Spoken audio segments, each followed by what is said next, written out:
All right, welcome to Buck Don't Know Shit. It is episode 50. I know, that's a lot.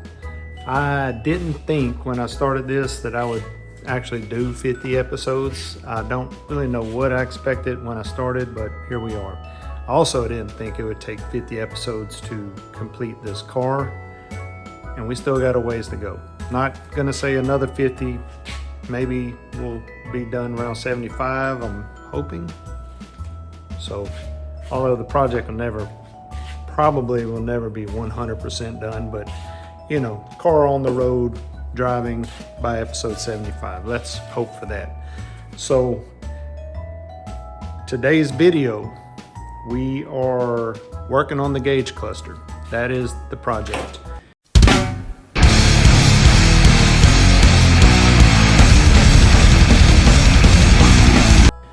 It's a little bit of electrical work, a little bit of cleanup, a little bit of kind of painting-ish stuff, I guess. You'll see. But that's it. There's a lot of things to it. There are some other videos out there. I would recommend Exit 45, recommend Vintage Thunderbird, kind of doing similar stuff, and it's where I got some tips from. Another one's Vitus Garage on painting the numbers on the speedometer, the gauge. So that trick came in really handy and looks great.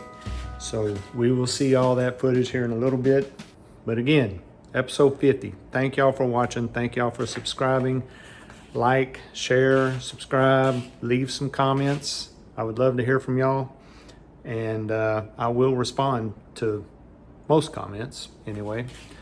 So yeah, again, thanks for watching. I'm gonna keep this up, I think, for a while. So that's my plan anyway. After the Thunderbird, plan on getting another car. Maybe for Wright, my stepson. He'll be 16 in a couple years. Maybe if he doesn't want one, then I'll probably just find my next vehicle. So whatever that is. But again, thanks for watching. And yeah, let me get to work. Hey, here is my plan to check my pressure, oil pressure sending unit. Basically it went Old Harbor Freight, bought this 1/4" adapter, this 1/4" quick connect. Actually, I think all I'm going to need is this one. That'll screw in there, that'll screw in there. I believe that's the way this logo goes. I didn't even check that. But yeah, that's the basic idea. I'm going to screw this straight into this, put the air hose for my compressor on the other one, turn it to a specific pressure, have this wired from my battery to the gauge, and we'll see how the gauge responds, and we'll be able to check it for an accurate pressure. I'll kind of show you the end results of the setup and talk you through what I did.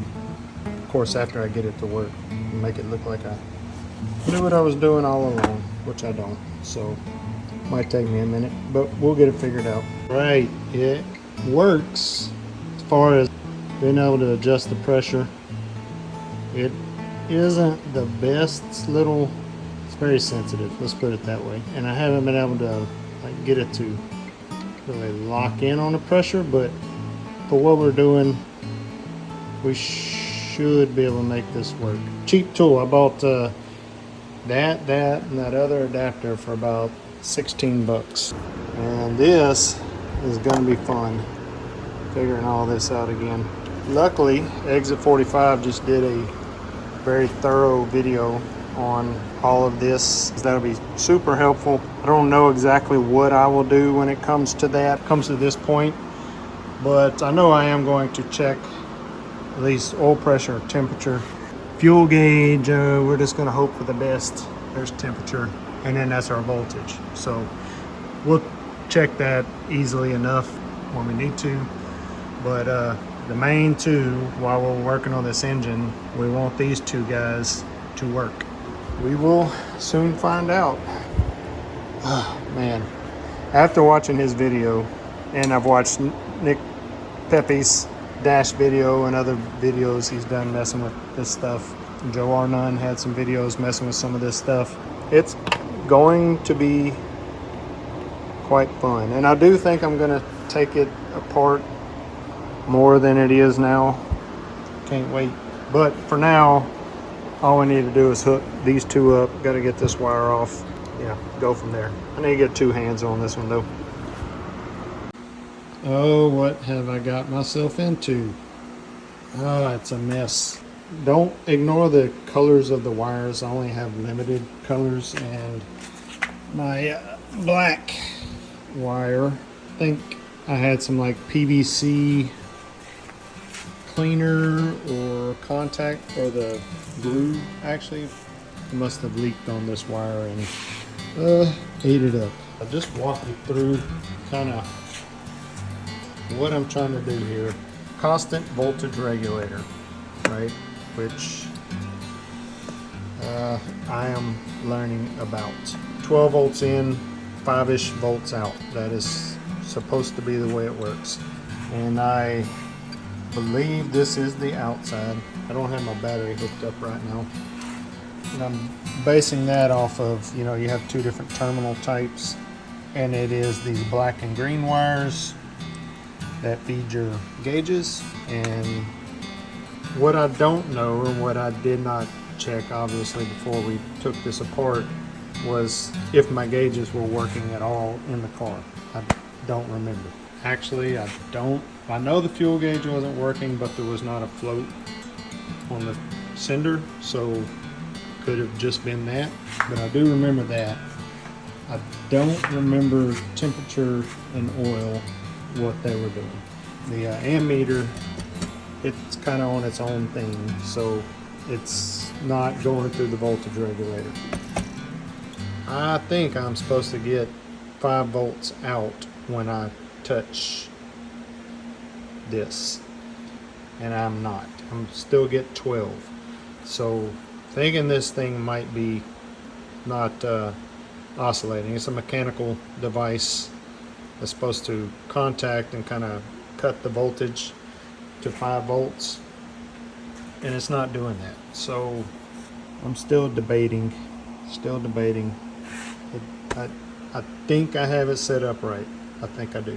I went and bought a little cheap analog meter, because these are supposed to read the lower voltage, where a digital one I have found will not read at all whenever you have one of these that's oscillating. So I'm thinking it's stuck. That's what I'm thinking. It's got 10 and 50 volts. I got it set on the 50 volts. So you're going to be going off of these numbers right here, in between 10 and, well, it's not focusing on that. The second row of numbers where it says, yeah, 10 and 20. So just to show you, when I touch this side and I hold it constant, it goes to 12 volts. This side, which is supposed to, this side is supposed to put out, this is what would go to your gauge, it's supposed to put out 5 volts. And you see it's reading 12 still. So yeah, I'm thinking this is shot. I do need to check my gauges and make sure they are okay. Yeah, I don't know, which I did see a video Pepe did where he just touched them, he grounded them on in a vise and just touched them. So I'll probably take these 3 out, which I've been meaning to do, because I need to clean all this stuff up and get it ready to go. Oh man. Okay, I'm figuring this shit out. It's not my forte, not my strength, that is for sure. But when I do figure it out, I am going to show y'all everything I have learned. So yeah, let me go order another one of these. I might order 2 of them. They're not that expensive, just in case I burn one up. This has smoked today, so I may have already burned it up. It may have worked. I know I can get these. They aren't expensive. And get a solid state one, which I may do also. I may order one of each and just see how they work. Said I wasn't going to do this to this extent. Watched Exit 45 get to this point. Kind of like he said in his videos, like you take stuff apart and you're like, why did I take it apart to this extent? But I mean, I think a few reasons. One, to clean. That's got it in this state. Another, the video I saw of how to check just these gauges themselves. It's kind of, I don't know, a little easier to do with them out of the car or out of the housing. So I will be doing that to check them just that they function. So I will eventually, when I get a voltage regulator that I know works, I will check them for somewhat accuracy, the temperature and oil pressure anyway. Yeah, I mean, I'm pleasantly surprised with my speedometer indicator. It is clean, pretty clean. Might do some light cleaning on it, but you know, you'll never really see that in the car. So I got my drill hooked up to my speedometer cable. I don't know if you're supposed to do this. I did see Exit 45 did something similar, I believe. But this was easy to get out. I've never done this before. Taking the speedometer cable off with one bolt and it slipped right out. I was like, damn, that was easy. Got my drill on high speed and see, it works well. Looks like getting up to 100 mile an hour range right there. So yeah, I'd say it works. So at least we got one gauge that is operable. We know that. That's good. It's a good thing. Okay, I literally bought this probably 9 months ago. I think last September, October, for this project right here. I watched, I think it's Vitus Garage. He's a Thunderbird guy. And he did his numbers with, I believe he used a Sharpie paint stick like this. Anyway, I'm gonna try it. Hopefully I don't mess it up too bad. I mean, we can clean it off, do it again if not, but you can see I need some silverage. So I'm going to film this because I have been waiting for this day for a long time. So I'll put you in the action and speed it up, make it look like you know what I'm doing it really fast. But I'm not going to be, and I probably will screw it up and it probably will look like shit. Well, shit, I didn't film it. I said I was going to film it. Oh my God. I was sitting there talking to the camera and looked over there and it was stopped. So the silver Sharpie paint pen, it did an excellent job. It was easy. The ridges in the numbers, you just kind of follow the ridges, and like these ones and even the zeros, a lot of times you could get it in one swipe and it would fill them. You can see that in the 9 there I was pressing a little hard and got some on the black, and you see a few spots where I fell off the edges while I was going around. I'll come back with, I'm gonna try Sharpie, black Sharpie, see if that'll work. Yeah, I mean, that looks excellent. So shout out to Vitus Garage on this tip. It was easy. I know I swear it was easy. Like, it was literally the grooves hold the pin in place. You just find a place to rest your arm, kind of like when you're welding or something, and that's badass. Really is. Really is.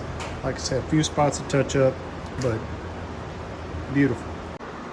Well, yeah, I think Sharpie worked. I mean, in the right light, you can kind of see the glare of the Sharpie. Up around at 2, you can see a couple spots, but pretty awesome. I like it. Gonna put this back together. I think I'm gonna go ahead and check these gauges for functionality while I can ground them on here. Yeah, gonna do that, and then I'm gonna stick all this back together.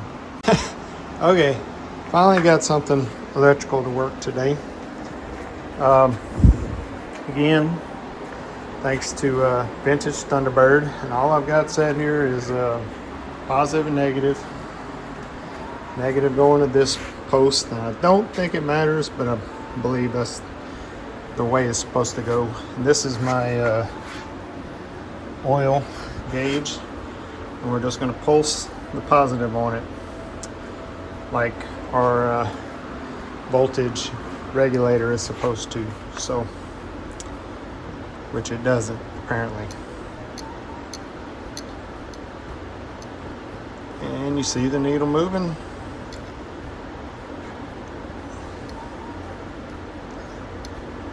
So yeah, that's it.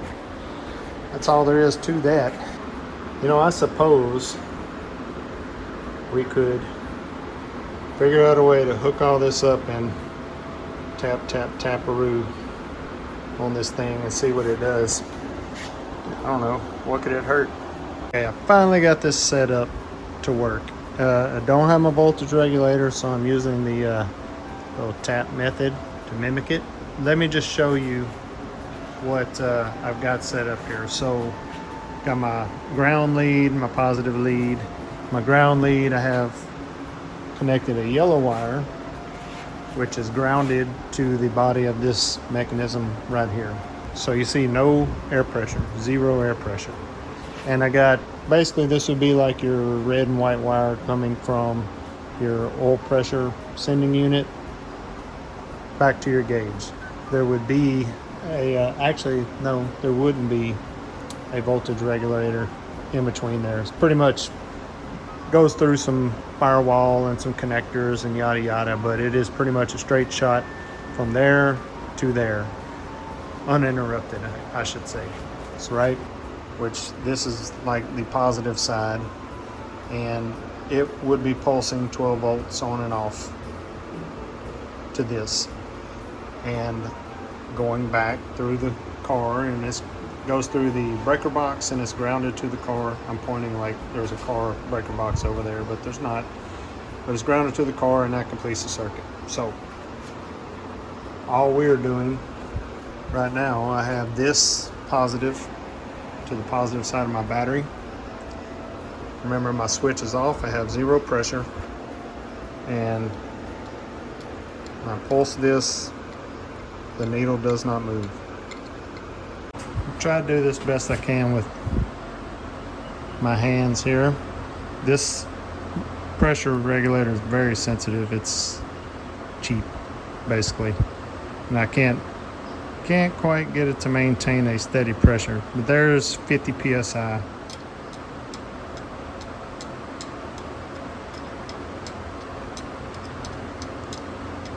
There's up to 80.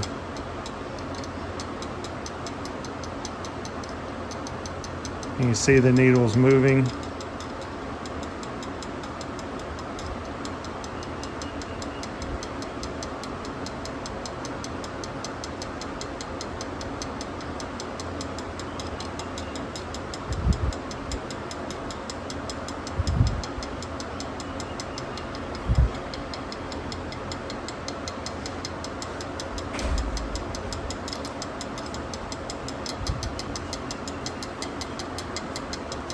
So it's working. Now, I don't know the pressure range of this gauge, what it is supposed to be, and so we would have to calibrate this a little better when we get our regulator, because I'm also not sure how fast that oscillates.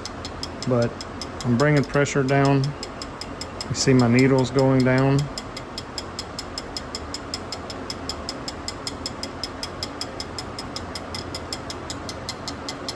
Bring the pressure back up.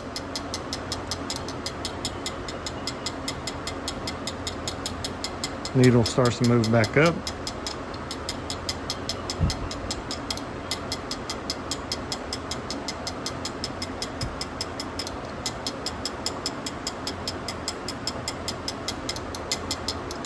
And I obviously have no idea how fast that thing moves. I would think it's faster than what I'm doing, but I don't know. So there you go. To me, it looks like it is working.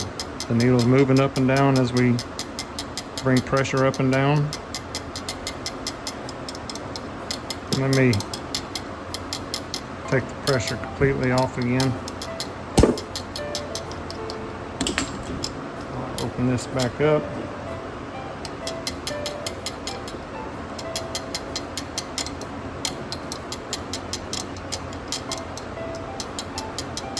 Pressure's bled off, and it is down to 0. Yeah, well, I mean, that's it. I mean, shit, I think the thing works. I'm sticking that sucker back in the car, and we will boil some water to do the temperature sensor. Finally got my oil pan. Look at it, so beautiful. Not dented. Wrong color. I mean, it's probably the right color, but it doesn't match my blue that I have on the engine. But I don't give a shit. So I got a pot of boiling water there. Here's my thermometer. It's reading 203 right now, so it's not boiling anymore, obviously, but still above 200 degrees for the time being. Got my ground on my vice grips here. Got my temperature sending unit there. Got everything wired up, same as we did with the, we'll see if this needle moves.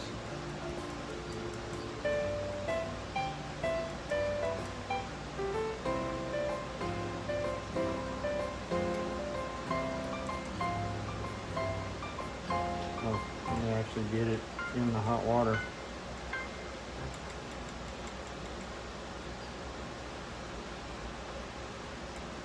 No, I didn't actually check this gauge. Maybe I should do that first. Let me do that real quick. Yeah, the gauge works.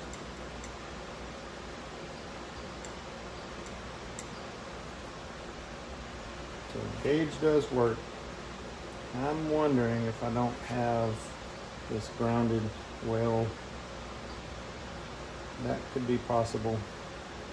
I wanted to try just some old bare metal pliers in the hot water just to make sure, and it's not moving. So water temperature is still about 150 degrees, which should be enough to move it. And you can see when I hold it down constant, it should read something, and it doesn't. So, and then again, if we complete the contact here, try not to electrocute myself. Bypass the temperature sending unit, and the needle moves. So it's got to be it. Got to be it. I'm gonna run to town this morning before I put this back together. I want to get this tested, so I'm gonna go get me a temperature sending unit and see if we can make this thing read. All right, let's check this guy out real quick. This is my fuel tank, and it works. So there we go. It's good to put back in the car, and hopefully the fuel sending unit, it's brand new, so it should work. We'll check it out when we get the car put back together one day. Oh shit. Unplug this battery before I kill myself. Alright. Oh, I got a mess here. Got this from Nick Pepe's Vintage Thunderbird video again. It was a video where I was watching him test these gauges before he stuck them back in here. Yeah, so he was using gaffer's tape, and I think this is similar. It's just the cloth tape. Putting it on the inside of these canisters so that light doesn't bleed through. You see there's openings on the sides. So that's it.